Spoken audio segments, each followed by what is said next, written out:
if I was to tell you that Amber Cox went out of her way to contact Monique Billings tonight?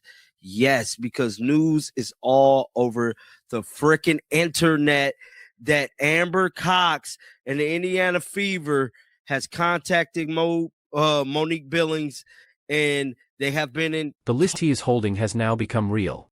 What happened in the last few hours has completely changed the Indiana Fever's chances of winning a championship. Took a meeting with the New York Liberty, but should sign with the Fever, I'm being told.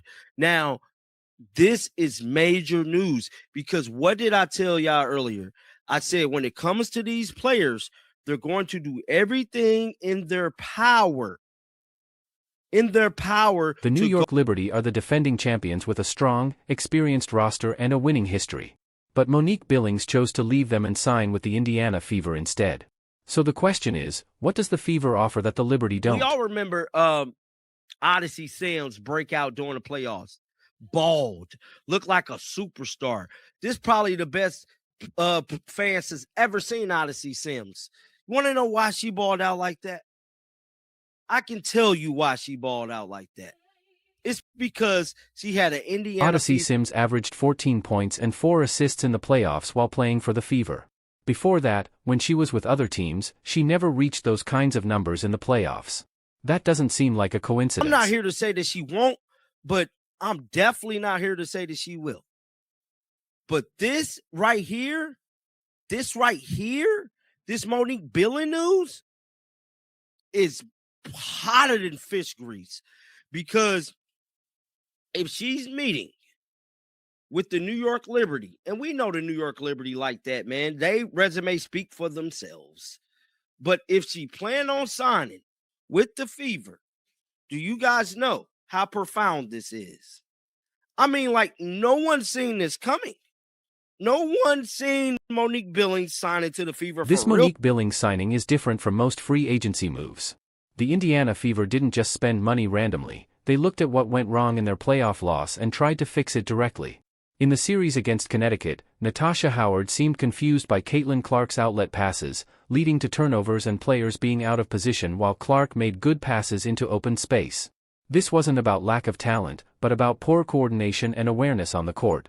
Billings may have averaged only 7 points and 4.5 rebounds last season, but her real value is in things that don't always show up in stats, like defensive positioning, reading plays early, and always being in the right spot. That's exactly what the Fever needed. The front office also paid attention to fans, studied free agency suggestions online, compared them with playoff film, and then targeted those same players. That level of engagement is very unusual for a team's front office. Something that just started out online. This was the Fever fan base rallying around a player that they want to see in a Fever uniform. Everybody does this every offseason. We find set players that we think that they should sign, and they never listen. I'm here to tell you right now, it looked like the Indiana Fever is definitely listening. She averaged 7 points, 4.5 rebounds, and 0.5 assists. Now, these numbers are cool. You know what I'm saying? They all right. But I'm telling you right now, expect these numbers to go up. If she signed with the Fever, expect these numbers to drastically. Caitlin Clark effect isn't just about ticket sales or TV ratings.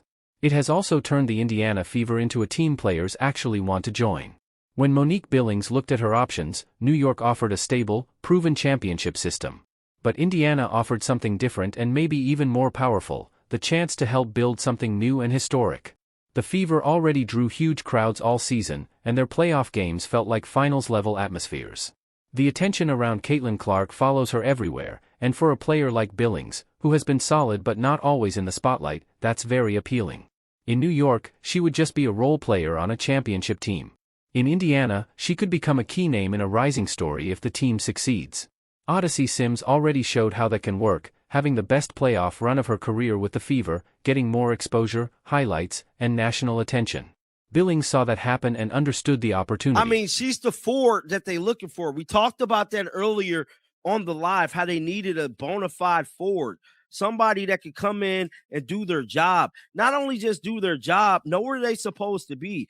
Now, I'm not here to bash Natasha Howard at all, but there was a lot of times it seemed like she was like a deer in headlights, ain't know where she was supposed to be. I just got to be honest, man.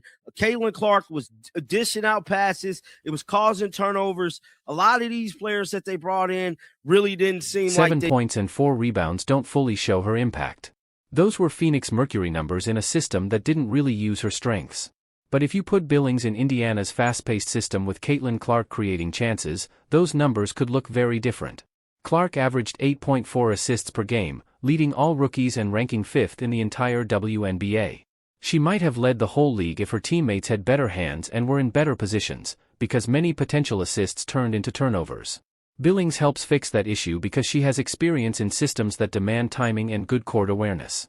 She knows how to run the floor, cut at the right time, and position herself for offensive rebounds, which can turn Clark's passing into even more effective plays. On defense, Billings also fills a major gap.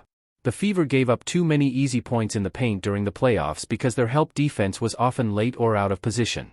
Billings helps change that and makes their interior defense much stronger. This is a good list, good reference point, and this definitely shows me that the Indiana Fever front office is listening to the fans. They're definitely listening to the fans because this is major news. So this information wasn't even leaked. It wasn't even leaked. Bona fide is the key word here. The Fever needed real professionals who understand their roles and can execute without hesitation. Last season, the team had talent, but too many players seemed unsure of their assignments when the game got faster. Caitlin Clark's court vision creates chances that most point guards don't even see, but those chances only become points if teammates are already in the right places at the right time. That requires strong basketball IQ and experience. Monique Billings brings both. She has played in different systems, been on playoff teams, and learned from experienced coaches, so she doesn't need time to adjust. She can fit into Indiana's system right away. This is the difference between signing a player with better stats and signing a player who makes everyone else better.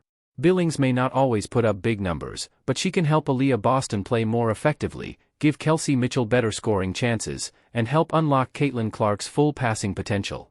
The timing of this signing also shows something important about the Fever's front office strategy. The Lynx, the New York Liberty, keeping their rivalry alive. I mean, Roberta going in. She had a bad track record, man, last season with a bunch of stuff. But if this is true, she just kicked everybody's ass damn near at the crack of dawn. Damn near at the crack of dawn.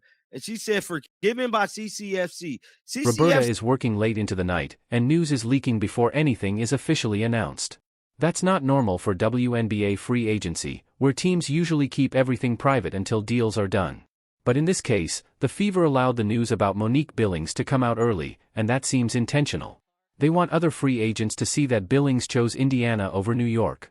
The message is clear, the Fever are building something exciting, and the chance to join them won't last forever. Billings was also on a list of targeted free agents, along with Elena Smith. If Indiana manages to sign both players, their roster could quickly go from a playoff team to a serious championship contender. By letting the Billings news leak, the Fever are also trying to build momentum for more signings. In the WNBA, players pay attention to each other's decisions, and when a respected player chooses Indiana over a team like the Liberty, it sends a strong signal that the Fever are becoming a top destination right now. Clip 8. This all comes together around one big idea: the Indiana Fever reached a turning point after their playoff exit. They could have made small changes and hoped for better results, or they could fully admit what went wrong and fix it aggressively. They chose the aggressive path, which shows a front office that understands how important this moment is. Caitlin Clark's rookie season went beyond expectations. She didn't just live up to the hype, she exceeded it. She made the All-Star team, led all rookies in assists, and helped bring the Fever back to the playoffs for the first time in years. That's the kind of foundation a championship team can be built on, but it needs the right players around it. Last season's roster struggled to match Clark's speed and vision, and the playoffs made those weaknesses obvious. Teams like Connecticut were able to force turnovers by pressuring the players who weren't fully comfortable with Clark's passing style. Monique Billings is seen as the opposite of that problem. She's a veteran who understands different systems, has playoff experience, and doesn't panic under pressure. She is expected to be in the right place at the right time and avoid the mistakes that cost Indiana key possessions. This signing also sends a message to Clark herself: the Fever are serious about winning now. They're not waiting years to build a contender, they're trying to do it immediately. That matters because Clark will be one of the most important free agents in the future, and Indiana wants to prove they are a winning destination before that time comes. Another important part is how fast everything is moving. Fans quickly pointed out roster issues after the playoff loss, and the front office didn't ignore that feedback. Instead, they acted on it, which shows strong decision-making and urgency. This also reflects a shift in the WNBA. In the past, many players joined established contenders for smaller roles just to chase championships. But now, some players are choosing a different path, joining rising teams with star power and potential, like Indiana. The Caitlin Clark effect plays a big role here, because it increases visibility and creates an environment where players can elevate their careers. Odyssey Sims already showed how that can work during the playoffs, and Billings is betting she can benefit in the same way. If more signings like Elena Smith follow, Indiana could quickly build a deep, balanced roster with very few weaknesses. The New York Liberty still have a strong veteran core, but their championship window won't stay open forever. Indiana's window is just starting to open. If the Fever continue making smart moves, they could become a serious long-term threat in the league. So the real question is whether Billings is the final piece of a playoff push or just the start of a full roster transformation. If more key signings follow, Indiana won't just be a contender, they could become one of the league's dominant teams.